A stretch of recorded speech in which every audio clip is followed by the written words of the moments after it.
Okay, guys. So we're going to talk a little bit today about acute abdominal pain and touch a little bit on what to expect at triage and kind of where to kind of send these kids either to ED1, ED2, what acuity level, that kind of thing. So hopefully you guys have the PowerPoint at home and can follow along. So my objectives today are to identify three components and understand the importance of the pediatric assessment triangle, which, as we know, especially experienced nurses, that's essential. The pediatric assessment triangle is an across-the-room assessment without even touching the patient. It's looking at how they're presenting. So it's not listening to breath sounds, it's not checking their cat fill time, it's just looking at the patient overall. We're also going to identify some of the components of an abdominal assessment. We're going to identify the most common causes for abdominal pain in pediatrics, and it's mostly based on age. There are different diseases and illnesses that present at different times during life. So we're going to kind of look into some of those disease processes.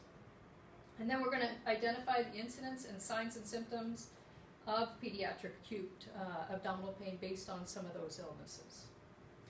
Please feel free to kind of break in, ask questions, whatever you want to do. All right, so the quick and dirty.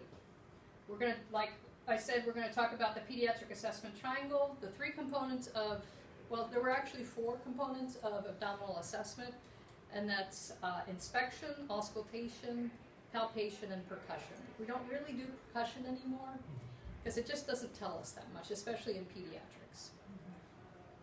And then we're going to talk about current signs and symptoms of the patient and their past medical history and how that relates.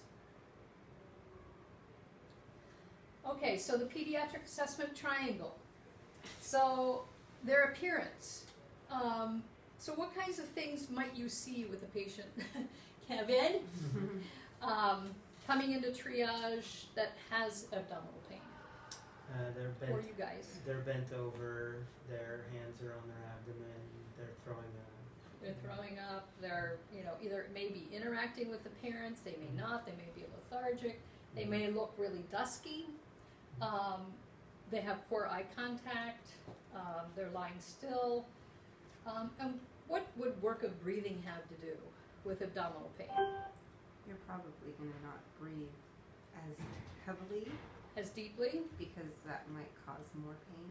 So right. Maybe it's going to be shallow breaths.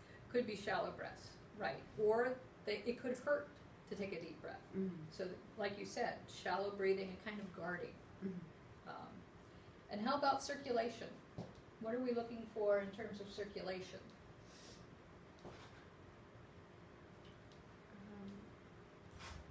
So their color. Dry. Yeah, pink, dry. Yeah. Are they diaphoretic? Are they dusky? Yeah. And I'm sure you've seen like the intussusception look. Mm-hmm. Yep. The intussusception, there is a certain look when these kids have intussusception. That's very, especially if it's been going on for a while. Okay, so, I'm sorry, go ahead. That's the tunneling of the intestines. Right, and we're going to talk about it a little more, and I have a little picture that kind of explains it. So when we're inspecting the abdomen, of course we're having to lift up the shirt and take a look, So we're looking for, like the first picture, an old scar, an abdominal scar. We're looking at whether there's some bulges in the abdomen. We're looking for any excoriation or rash or cellulitis. We're looking for if they're distended. Now it may be difficult to tell with toddlers because they normally have that kind of, but a toddler belly and that belly look a lot different. That's quite distended. And then you might look for areas of bruising, patterns, like the one in the top middle, that might look like possibly non-accidental trauma, because those look like fingerprints up there.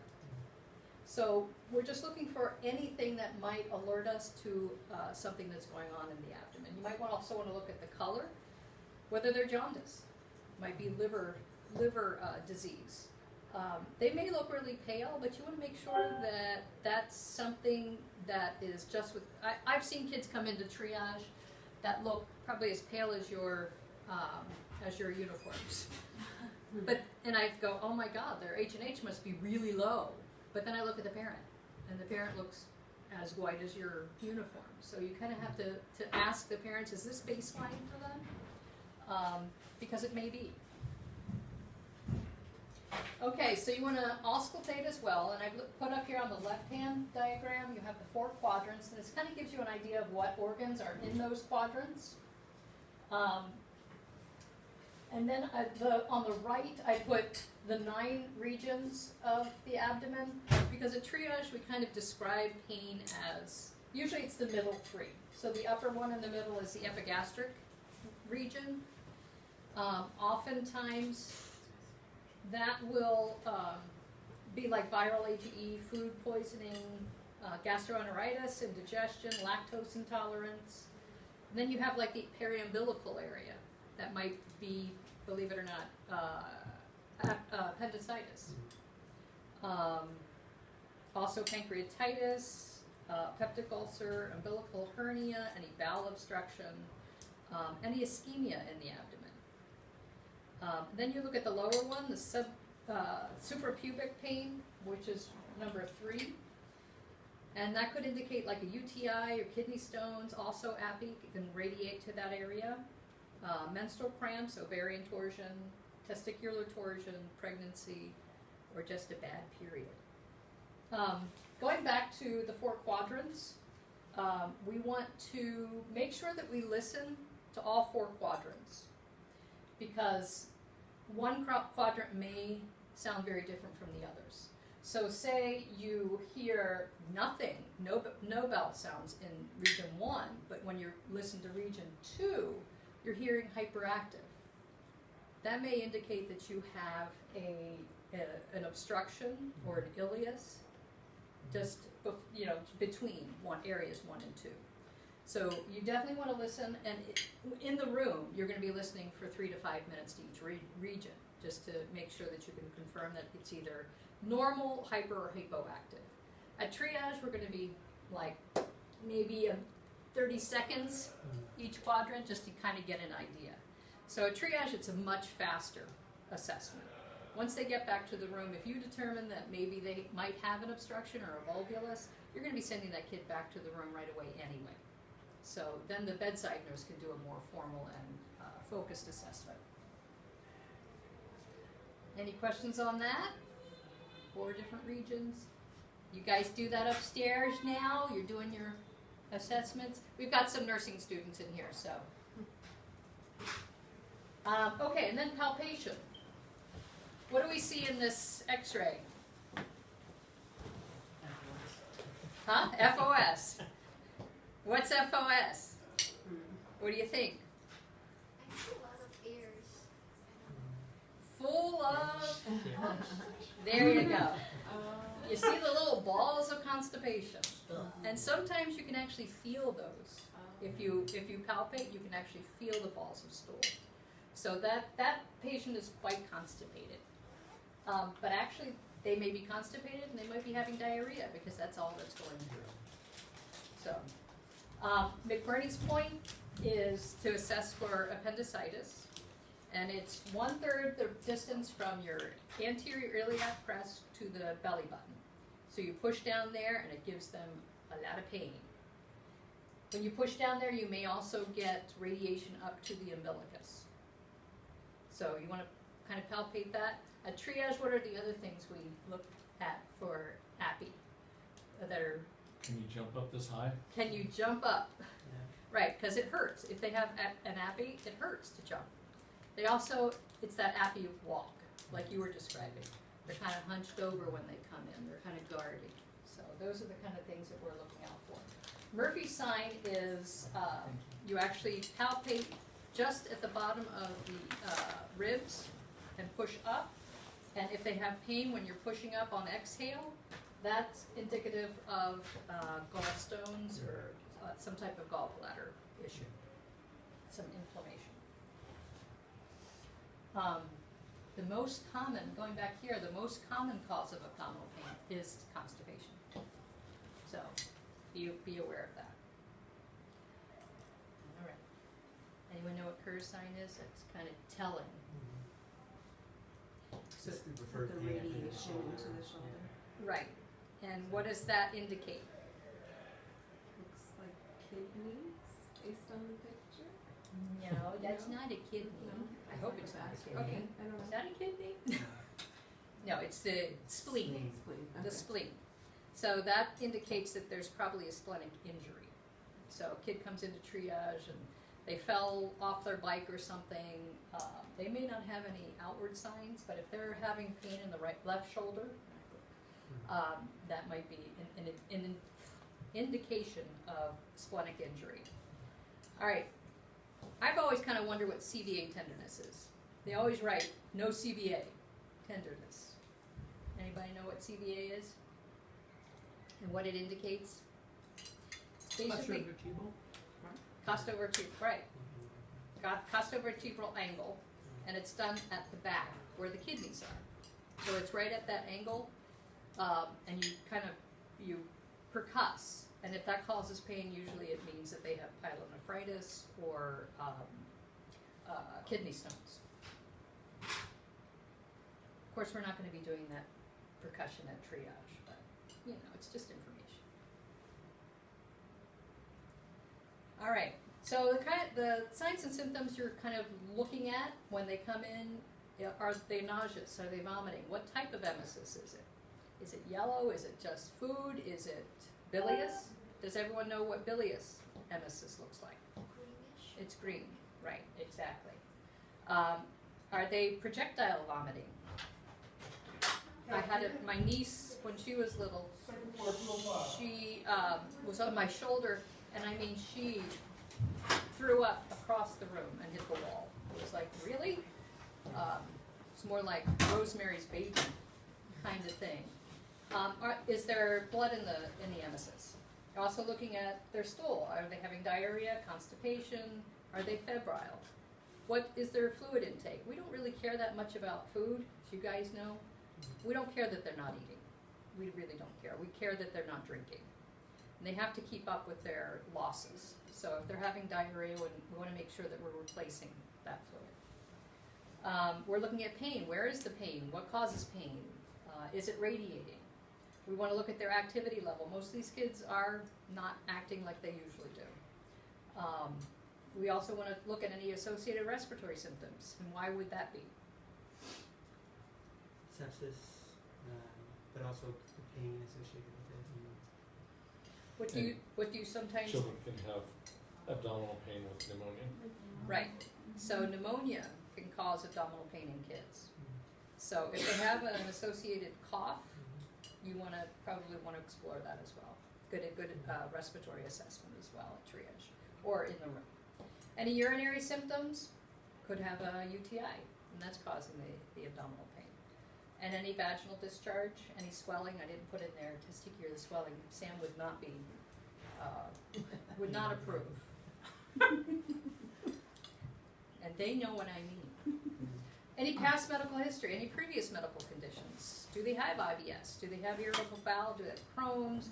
Any ulcerative colitis? Do they have any history of cyclic vomiting? That kind of thing.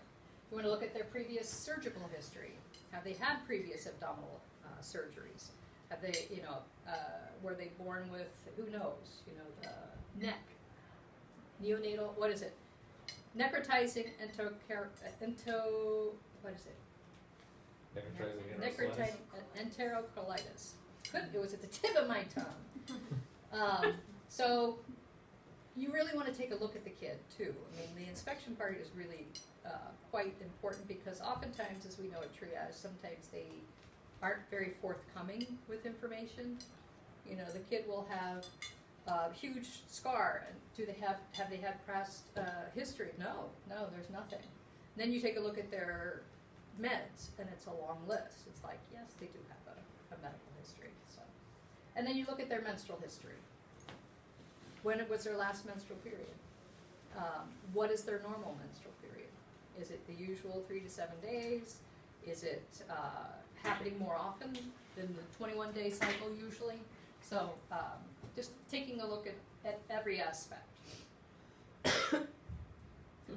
All right, and these are some of the reasons for acute abdominal pain based on age. We're certainly not going to touch on all of them, but we're going to go over quite a few of them.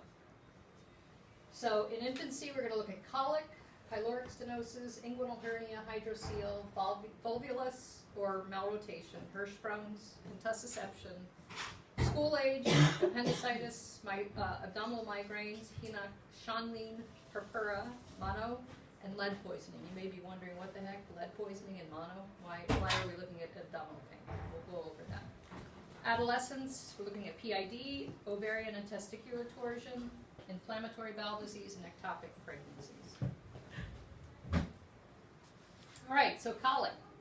We often have those kids walk into triage and parents say they are just inconsolable.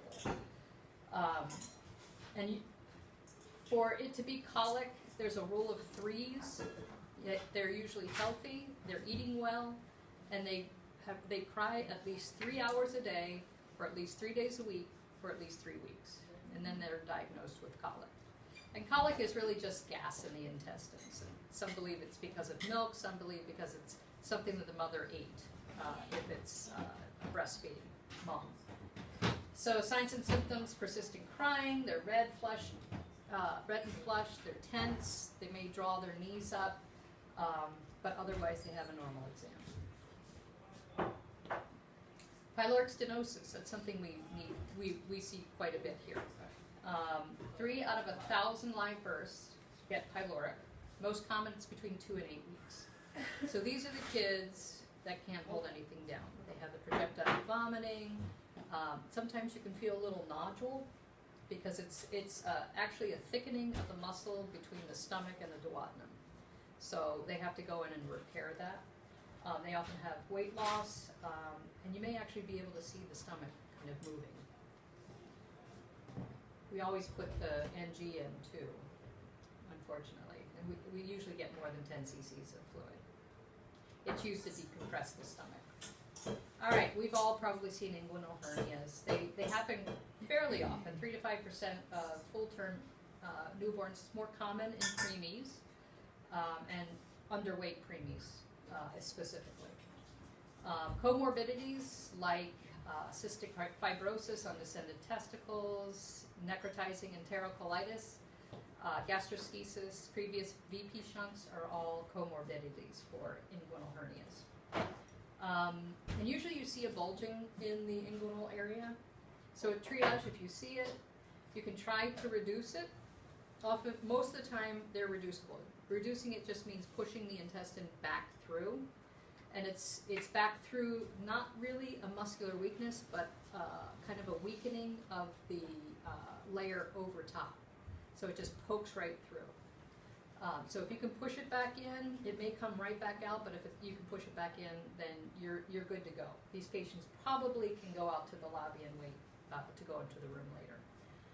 If they're incarcerated, that means that you can't push them back in, and it hurts like hell to push it back in. Those are the kids you need to be worried about. So those kids go right back. And if they're strangulated, that means that there's no blood supply to that portion of the intestine. That's a surgical emergency. So we need to get those kids in. What about umbilical hernias? Are there something that we're concerned about? Linda just said no.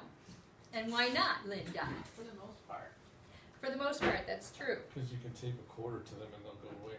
That's right. Most people put a little band around it to keep that little, the umbilicus. It's something they outgrow. So it will go away. It'll resolve on its own. So hardly ever do we repair these umbilical hernias unless they're not reducible. All right, infants. Hydrocele, we've seen these. They look really uncomfortable, especially the guys when they come in and their testicles, their scrotum looks huge. But most of the time, they're swollen, but they're not painless. They don't hurt the baby.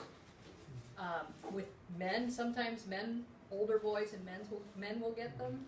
Then it's a little uncomfortable and painful, just because it's much harder to kind of walk around with this swelling. So generally, it's just a fluid collection in a thin sheath surrounding the testicle, and they usually don't have to do anything about it. It resolves on its own within a year. It's just uncomfortable to look at, I think, for parents. All right, now we're talking about volvulus, and that's basically when the intestine twists. It's a malformation of the intestine. So when it twists, that's a surgical emergency. We need to get those kids in. So you're looking for, they're usually very, very uncomfortable. They have an increased heart rate, respiratory rate. They don't eat well. They're not thriving. They're failure to thrive. They have bilious emesis, which is that green emesis. They're drawing up their legs. They have diarrhea, constipation, rectal bleeding, bloody stools. So these kids have to go right back into a room and immediate evaluation by the physician. Approximately only 1% of patients gets a volvulus. All right, and here's the intussusception. The intussusception is, like you were saying, it telescopes into, it's usually the small intestine, and it goes right up into the large intestine through the CPEN. Generally, it's under the age of 12 months, 18 months. I did see an 8-year-old with it, and we know how it's prepared. It's an air enema, basically. So they go up to radiology, they stick a Foley in, and they blow up the balloon, and they just inflate the intestines. And if you're watching on ultrasound, you can actually see it resolve. Most of the time, it's something that will not happen again, but they have an increased risk of it happening again. But these are the kids that have intermittent pain. So, what other things? It's that intussusception look. How do these kids look at triage? It's just that look. I mean, it's just intuitive. They're kind of dusky. They're quiet. You're not moving around much. They're tired. So they may have great vital signs, but you get one look at that kid, and an experienced triage nurse will just say, no, that's not right. Let's get him right in the room. All right, then we're going to talk a little bit about Hirschsprungs, which is a congenital condition of the colon. Basically, the distal colon is not being innervated. So it's still, whereas most of the time there's peristalsis where it's moving the stool along. Here it's not moving at all. So oftentimes you see it at birth when there's no meconium or delayed meconium at birth. It presents primarily in the first few weeks or months of life. More common in men, more common in Down's babies. Enterocolitis can be a fatal complication of Hirschsprungs. And most of the time, these kids present with abdominal pain, fever, foul-smelling stool, bloody stool, as well as vomiting. And generally, they have to go in and they have to take out that portion of the intestine, of the colon. All right, and then our lovely appendicitis that we see so often. So 7 to 10% of the population will have an appy in their lifetime. Some facilities, and I guess if kids show up to their primary care, they're actually not doing surgery. They're actually using antibiotics now more often and trying to not go to the surgical route. So again, abdominal pain at the right lower quadrant, sometimes periumbilical, nausea, vomiting, and fever. And again, just that McBurney point. All right, so say this kid is in a lot of pain. Yes, Miss Linda. Did you hear that the reason they're not doing surgery is that they believe that this sac is not just something that was not related at all to the human body anymore, but actually holds, for lack of a better word, the bacteria that are in the intestinal tract, like a little pouch. So when you have like this devastating diarrhea or a devastating AGE, once it passes, that little pouch allows for the bacteria to regrow in the area, and now we understand more and more how important the lining of the intestinal tract is to our overall health.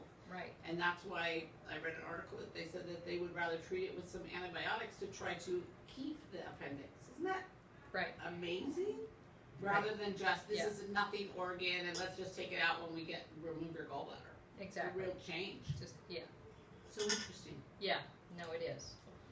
So say the kid that was in a lot of pain and suddenly they're not in any pain. What do you think? Is that a good sign? First. Right, it perforated. So it's not a good sign.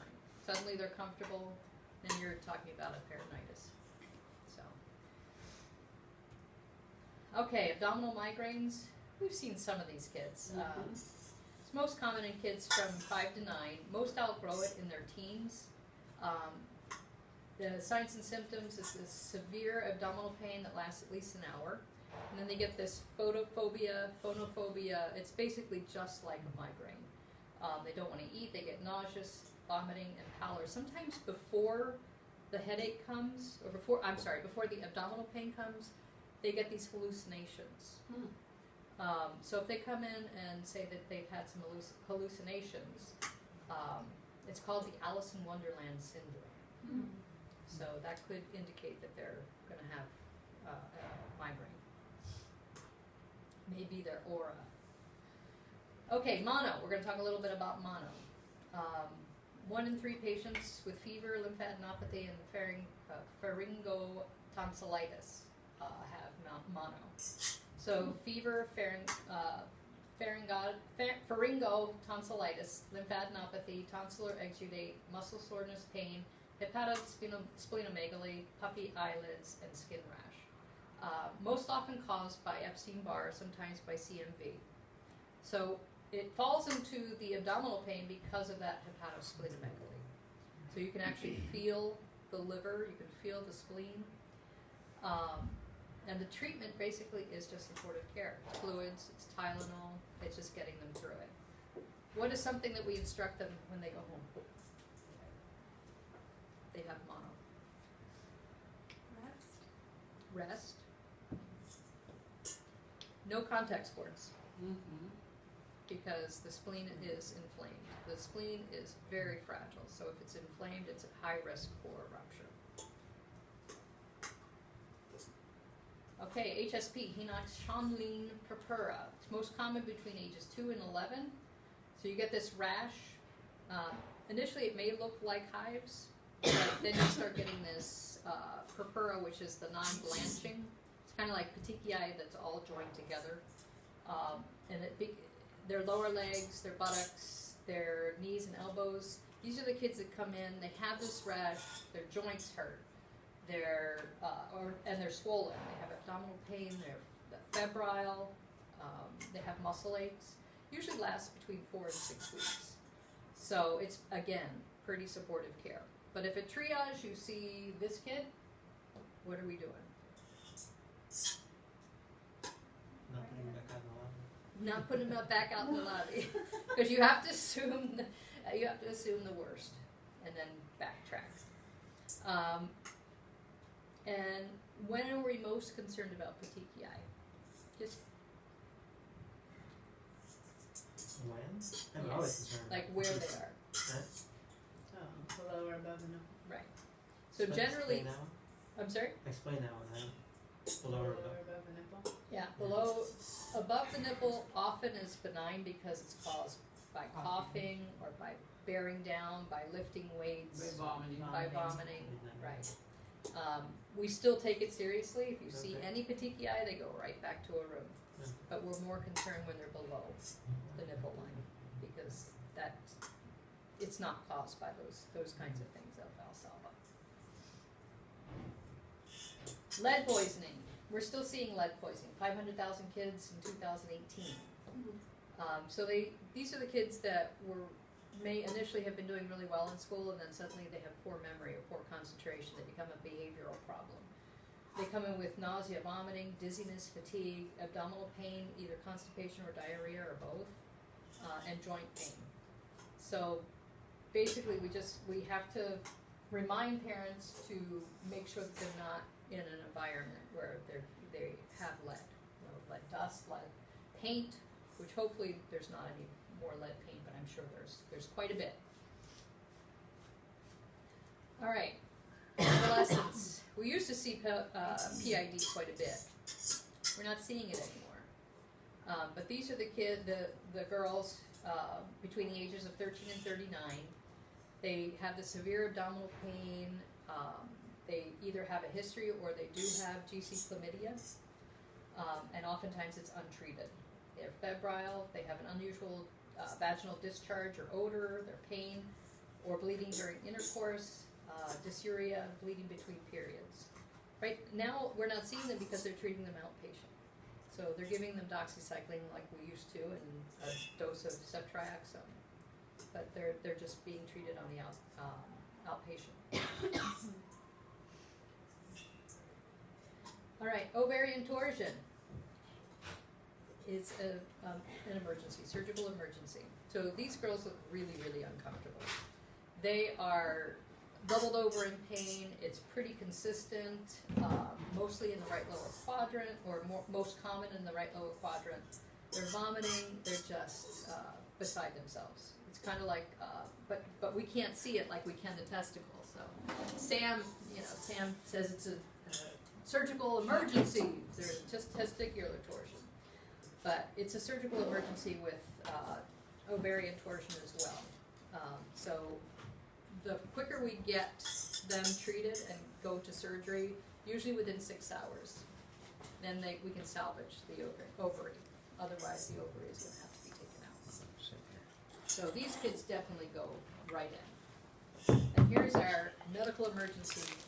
True medical emergency. Oh Lord, every man. Level 1. Peak is between 13 and 15 years old. The left testes is the most common. It's sudden severe scrotal pain. I'm sorry? Why? Curious why the left one is more common. Not sure. It hangs a little bit lower than the right. Does it now? I knew something smart was going to come. I don't know. But these, oftentimes the testicle is swollen. Sometimes it looks cyanotic. That's a bad sign when it's cyanotic. But sometimes they can get in there and they can untwist it, and then the blood flow returns. But sometimes you have to do an orchiopexy. I keep wanting to say plexy. So these are the kids. They can be nauseous. It's very painful. They can be vomiting. They can have a fever, frequent urination. So those kids come right back as well. As do all that say they As- have anything that's wrong with their testicle. Right, exactly. A testicle is an emergency. And No matter ovary, what. not so much. Not true. Ectopic pregnancies, for us, this would be a kid that goes right into a room, and we send them to a facility with obstetric surgery, or with obstetric facilities.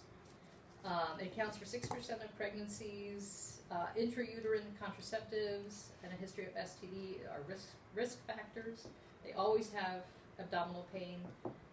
Amenorrhea usually 6 to 8 weeks. Vaginal bleeding and rebound tenderness. So again, we would put them in, we would medically clear them, and then send them to an adult facility.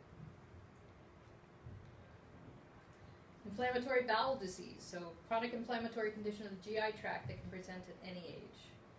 There are two disease entities, ulcerative colitis and Crohn's disease. We're not seeing an awful lot of it anymore. I think they're dealing with them on the outpatient clinic much better, and oftentimes they're direct admits. So with ulcerative colitis, you get pancolitis. With Crohn's, it's kind of isolated. You get abdominal cramping, bloating, gas, diarrhea, mucus in the stool. They're anorexic. They just have a certain look as well. They're very pale and often very dry. All right, that does it. Any questions? What time is it? 40? Oh, it was a little faster. Did everyone sign in? Oops. I didn't, Fran. It's Carrie. I'm on the phone. Carrie? I couldn't get on the phone. Where's that? Yeah, go ahead and stop it.